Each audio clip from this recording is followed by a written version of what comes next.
நேயர்கள் அனைவருக்கும் உங்கள் நலம் விரும்பி ஆஸ்ட்ரோ ராஜகுமாரியின் இனிய வணக்கம்.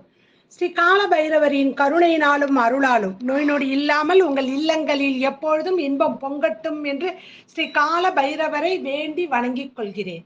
இன்று நாம் சனி வக்கரம் 17/6/2023 சனிக்கிழமை இரவு 9:49 முதல் 4/11/2023 சனிக்கிழமை பகல் 1:38 வரை 141 நாட்கள் சனி வக்கரமாகி அமரப்போகும் பொழுது இந்த 12 ராசிகளுக்கு என்ன மாதிரி எல்லாம் ஒரு பலனை கொடுக்கும்.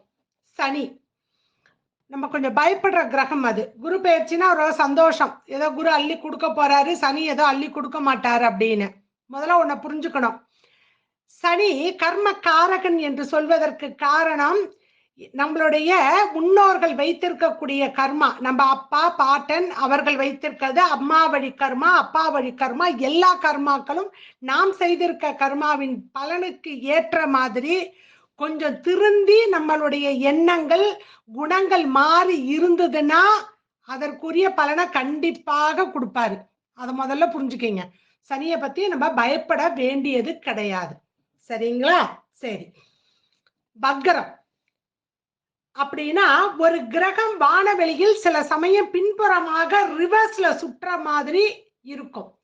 உதாரணமாக செவ்வாய், புதன், சுக்கிரன் இந்த 3 கிரகங்கள் எப்போதும் தங்களுடைய ஓடு பாதையில் 90 டிகிரிக்குள்ளதான் தங்களுடைய சுழற்சியை மேற்கொள்ளும். தன்னுடைய சுற்றும் வேகம் அதற்கு விதிக்கப்பட்ட அந்த 90 டிகிரியை கடக்கக்கூடிய நிலைமை ஏற்பட்டதுன்னா தன் வேகத்தை குறைச்சிக்கும். குறைத்து ஏற்பட போகக்கூடிய அந்த இடைவெளியை சரி செய்வதற்காக பின்புறமாக சுழல தொடங்கும். பிறகு கொஞ்சம் பின்புறமாக சுற்றிட்டு மறுபடியும் பிறகு தொடரும். அந்த கிரகங்கள் அதன் பின்னாடி வரக்கூடிய கிரகங்கள் அதனுடைய சுழற்சிக்கு இடைவெளிக்கு வந்த பிறகு மீண்டும் முன்புறமாக சுழலும். பின் சுற்றலை தான் நம்ம வக்கரம் அப்படின்னு நம்ம எடுத்துக்கிறோம். வக்கரம் என்பது ஒருவருடைய மனப்போக்கு, சிந்தனை, உணர்ச்சி முதலியவை சமூகத்தால் அங்கீகரிக்கப்பட்ட ஒழுங்கு, நியாயம், நீதி இதுக்கெல்லாம் முதலியவற்றை திரிந்த நிலையில் மாறுபடும். அதனாலதான் வக்கர நிலையில் அவன் வக்கரம் புத்தி உடையவன் அப்படின்னு நம்ம சொல்றோம் பாருங்க, அதுதான் அங்க இருக்கக்கூடியது. அப்ப அந்த ஒழுங்கு, நியாயம், நீதி இதெல்லாம் அவங்க கிட்ட இருக்காது. மாறுபட்ட வேறுபட்ட நிலையில் அவர்கள் செயல்படுவாங்க. அதே நேரத்துல சுபகிரகம் வக்கரமாக இருந்ததுன்னா பலன் கிடைப்பது தாமதமாகும். இங்க அசுப கிரகமான சனி பகவான் வக்கரம் அடையும் பொழுது அது என்ன மாதிரியான பலன்களை எல்லாம் கொடுக்கும் அப்படிங்கிறத நம்ம பார்க்கறதுக்கு முன்னாடி இந்த வக்கரகதியில் இருப்பதற்கு ஒரு பாடல் ஒன்று உண்டு.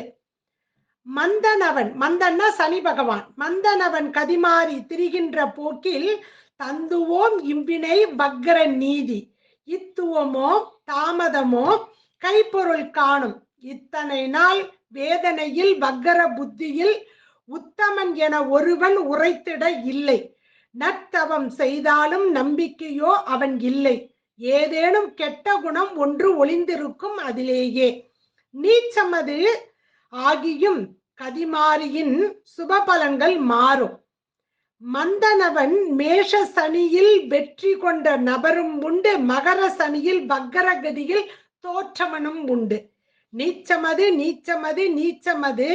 தன்மையனை பார்க்கத்தானே அம்சகதி நோக்கியவன் சொல்லி பார்த்தோம், கெடுபலன் குறைந்தவன் இருந்தல் நன்றே. இது வக்கர சனிக்கு உரிய பாடல். இந்த வக்கர சனியோடைய காலகட்டத்துல எந்த ஒரு காரியமும் தாமதமாகத்தான் செய்வீங்க. அது எந்த ராசியாக இருக்கட்டும், எந்த லக்னமாக இருக்கட்டும், கைப்பொருள் காணாம போகும். பலமே இல்லாமல் சனி இருந்தால் கெட்ட குணங்கள் நிறைய இருக்கும். மேஷ ராசியில் சனி பகவான் நீச்சமாகிறார். அப்ப மேஷ சனி நீச்சமாகி இடமாக இருந்தும் அதில் வெற்றி கொண்டவர்களும் உண்டு.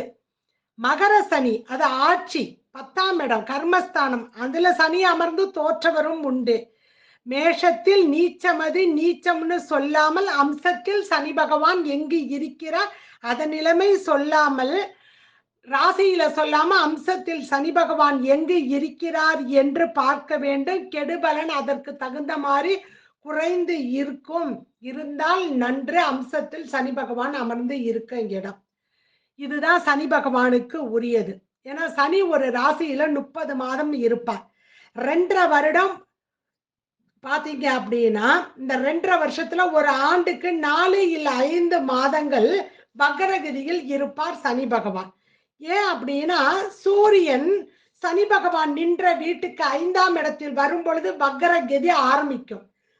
சூரியன் சனி அமர்ந்திருக்க வீட்டுக்கு 9ஆம் இடத்திற்கு வரும் பொழுது வக்ரகதியை விட்டு நிவர்த்தி ஆகும். அப்ப 4-5 மாசம். இப்ப பாத்தீங்கன்னா ஆணி பிறந்த உடனே ஆணி, ஆடி, ஆவணி, புரட்டாசி, ஐப்பசி என்ற 5 மாதங்கள் இந்த சூரிய பகவான் இந்த ராசிகளில் அதாவது மிதுனம், கடகம், சிம்மம், கன்னி, துலாம் என்கின்ற ராசிகளில் சஞ்சாரம் செய்யும் பொழுது வக்ரகதியில் சனி பகவான் இருப்பார்.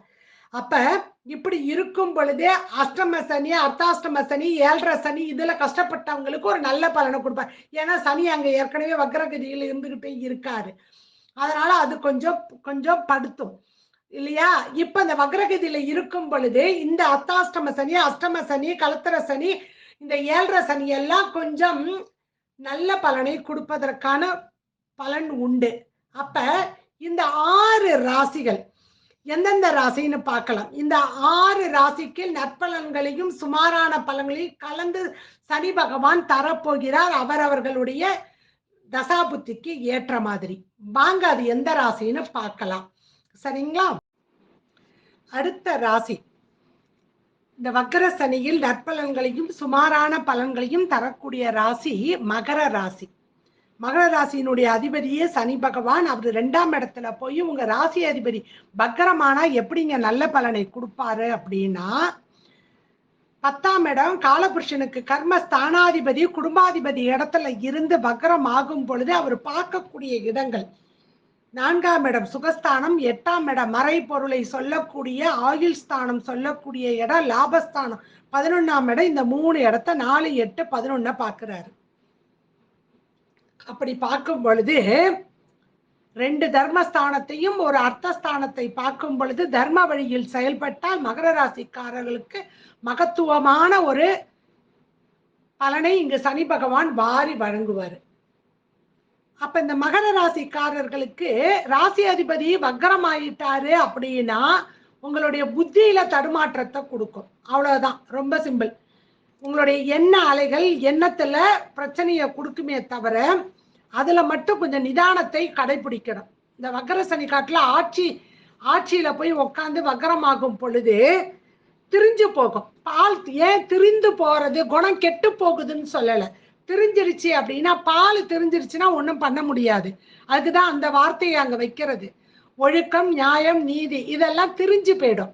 இதனால் வரைக்கும் எப்படி நல்ல மனுஷனா இருந்தாரு, நல்ல ஒழுக்கமா இருந்த பையன், நல்ல ஒழுக்கமா இருந்த பெண் இப்படி போயிட்டாங்களே அப்படின்னு அடுத்தவங்க சொல்லாம நினைக்க வைக்கக்கூடிய காரியத்தை நாம் செய்யக்கூடிய ஒரு நிலைப்பாட்டுல இங்க கொண்டு வந்து வைப்பாரு.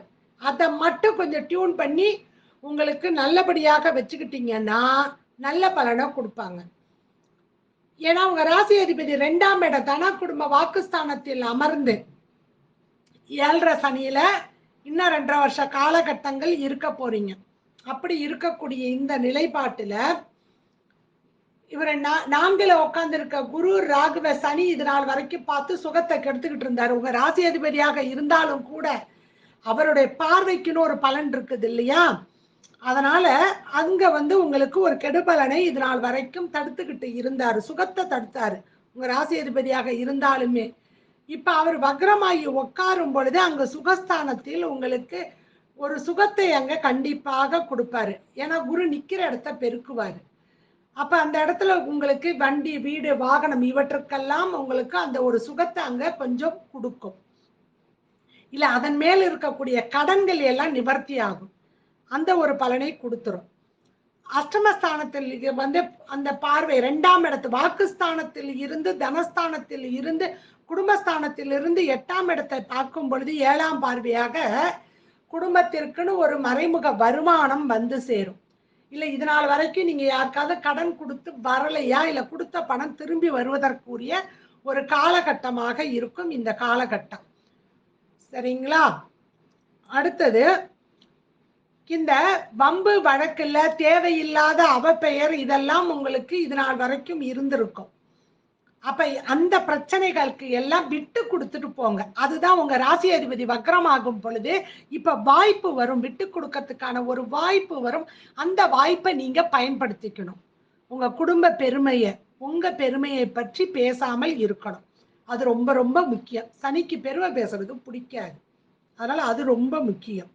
லாபஸ்தானத்தை பார்க்கும் பொழுது கண்டிப்பாக தனஸ்தானத்தில் அமர்ந்து லாபத்தை பார்க்கும் பொழுது வரவேண்டிய லாபம், உங்களுக்குன்னு வரவேண்டிய பணம் வந்து சேரும். அதனால அதை பத்தியும் நீங்க கவலைப்படாதீங்க, வந்து சேரும். சரிங்களா? சரி, இது நிக்கக்கூடிய இடங்களுக்கு, பார்க்கக்கூடிய இடங்களுக்கு உள்ளது. உங்க அஷ்டமஸ்தானாதிபதி 6ல போய் சூரியன் ஆணி மாதத்துல உட்காரும் பொழுது கொஞ்சம் கவனமாக இருங்க. தலைவலி இல்ல உடல் உஷ்ண நோய், ஏன்னா சனி சூரியன் திரிகோண சந்திப்பு, அது மட்டும் கொஞ்சம் கவனமாக இருக்கணும். அடுத்தது 7, 8, 9, 10 இந்த இடங்களுக்கெல்லாம் சூரியன் ஆடி ஆவணி புரட்டாசி ஐப்பசி மாதங்கள்ல வரும் பொழுது கண்டிப்பாக உங்களுக்கு ஒரு வருமானம் வந்துகிட்டு இருக்கும். ஒரு எல்ஐசியில கட்டியிருந்த அந்த பிரீமியம் தொகை வந்தாலும் சரி, இல்லை நீங்க எதிர்பார்க்காத விஷயத்துல ஷேர் மார்க்கெட்ல போட்டிருந்தாலோ இல்லை சீட்டு போட்டிருந்தாலோ அதெல்லாம் கொஞ்சம் நல்ல லாபத்தோட எடுக்கக்கூடிய ஒரு சூழ்நிலையை இந்த மறைமுகமாக இங்கே இருந்து ஒரு வருமானத்தை கொடுக்கும். நல்ல சர்வீஸை கொடுக்கும், நல்ல ஒரு வேலையை கொடுக்கும். அதனால அந்த இதை பயன்படுத்திக்கிங்க. லாபஸ்தானத்தை சனி பகவான் பார்க்கும் பொழுது ஒரு கெடுபலனை கொடுப்பார். ராசி அதிபதியாக இருந்தாலும் அந்த இடத்துல கொஞ்சம் தடுமாற்றத்தையும் கொஞ்சம் லாபத்தடையை இது வரைக்கும் கொடுத்துருக்க. கண்டிப்பாக லாபம் வரும். ஏன்னா சுகஸ்தானத்துல இருக்க குரு பகவான் 8ஆம் இடத்தை பார்க்கிறாரு. 7ஆம் பார்வையாக உங்களுடைய 10ஆம் இடத்தை பார்க்கறதுனால தொழில் இதெல்லாம் உங்களுக்கு ஒரு நிம்மதியா ஒரு பெருமூச்சு விடுற மாதிரி இந்த சனியினுடைய பார்வையின் தாக்கம் குறைஞ்சு ஒரு நல்ல பலனை கொடுப்பதற்கான வாய்ப்பு இருக்குது. அரசியல்வாதிகள் ரொம்ப சின்சியரா கொஞ்சம் சோம்பல், இது நாள் வரைக்கும் ஒரு சோம்பேறித்தனம் இருக்கும். அப்புறம் செஞ்சுக்கலான்னு தொண்டர்கள்ட்ட வேலையை கொடுத்து அடுத்தவங்கள்ட்ட வேலையை கொடுத்துட்டு கம்முன்னு இருப்பீங்க. இப்ப நீங்க இறங்கி வேலை செஞ்சீங்கன்னா வெற்றி நிச்சயம். திரைப்படத்துறையில் இருக்கக்கூடியவர்களுக்கு நல்ல ஒரு வருமானத்துடன் கூடிய நல்ல கதாபாத்திரங்கள், நல்ல வேலை வந்து சேரும்.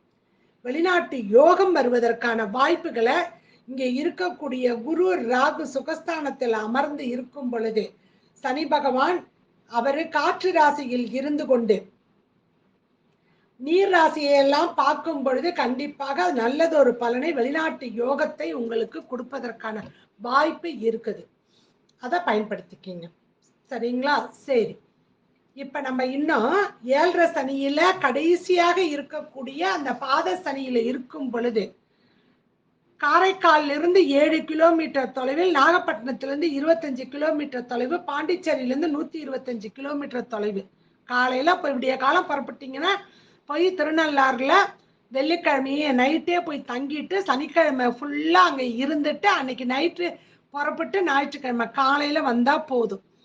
ஏன்னா சனிக்கிழமை விடிய காலை 3லிருந்து 5 மணிக்குள்ளார அந்த கதிர்வீச்சுகள், இரவில் வரக்கூடிய சனி பகவானுடைய கதிர்வீச்சு உங்க மேல படணும். அப்ப உங்க குணாதிசயம் மாறும். அந்த பலனை பெறுவதற்காக அந்த சனி கிரகத்திலிருந்து வரக்கூடிய அந்த கிரகங்களுடைய அந்த கதிர்வீச்சு அந்த திருநள்ளாறுல அதிகமா படுது.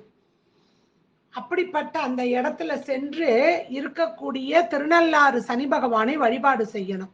எப்படி அப்படின்னா, நீங்க சனிக்கிழமை விடிய காலம் 3லிருந்து ஒரு 4:30 மணி வரைக்கும் நல்ல நீங்க ஒரு நல்ல ஒரு வெளிச்சத்துல நல்ல வெளியில இருக்கணும். மொட்டை மாடியோ இல்ல நீங்க வெளியில உட்காந்துக்கலாம். நிறைய பேர் போயிட்டு வந்துகிட்டு இருப்பாங்க. உட்காந்து அந்த கதிர்வீச்செல்லாம் உடம்புல வாங்கினதுக்கு அப்புறம் போய் எண்ணெய் தேய்ச்சி குளிச்சுட்டு உள்ளார போய் விநாயகர் பெருமான், தர்ப்பணேஸ்வரர் சிவபெருமான், அம்பாளை வழிபாடு செஞ்சுட்டு, மாம்பழத்தோடு இருக்கக்கூடிய முருகப்பெருமானை வழிபாடு செஞ்சுட்டு, அங்க தர்ப்பதான் தலவிருட்சம், அதையும் வழிபாடு செஞ்சுட்டு, ஏன்னா அதற்குள்ளதான் சனி பகவான் இருந்து கடும் தவம் இருந்து சனீஸ்வர பட்டம், ஈஸ்வர பட்டம் வாங்கினது. தர்ப்ப காஞ்சி கொஞ்சம் வந்ததுன்னா உடம்புல அப்படியே பட்டு அந்த காத்துல பட்டுதுன்னா அப்படியே எரியும், அப்படியே கீரல் கீரலா படியும். அதுக்குள்ள இருந்து ஒரு தவம் பண்ணணும்னா எவ்வளவு மன வலிமை வேணும். அதனால அதை வழிபாடு செஞ்சுட்டு அந்த தல விருட்சத்தை அதுக்கப்புறம் சனி பகவானுக்கு நல்லெண்ணெய் தீபம் ஏற்றி ஒரு அர்ச்சனை செஞ்சுட்டு வழிபாடு செஞ்சுட்டு அங்க இருக்கக்கூடிய அந்த வெளியில உட்கார்ந்துருப்பாங்க, பசியோட உட்கார்ந்துருக்கக்கூடியவர்களுக்கு, உடல் ஊனமுற்றோருக்கு உங்களால் இயன்ற உணவு வாங்கி கொடுத்துட்டு வாங்க. இவற்றையெல்லாம் செய்யும் பொழுது கண்டிப்பாக நல்லது ஒரு பலன் உங்களுக்கு சேரும். அடுத்தது எந்த ராசின்னு பார்ப்போம். ஸ்ரீ குபேரன் டிவியை பார்த்தமைக்கு நன்றிகள். மேலும் இது போன்ற தகவல்களை தெரிந்து கொள்ள ஸ்ரீ குபேரன் டிவியை சப்ஸ்கிரைப் செய்யுங்கள். மறக்காமல் பெல் ஐக்கானை கிளிக் செய்யுங்கள்.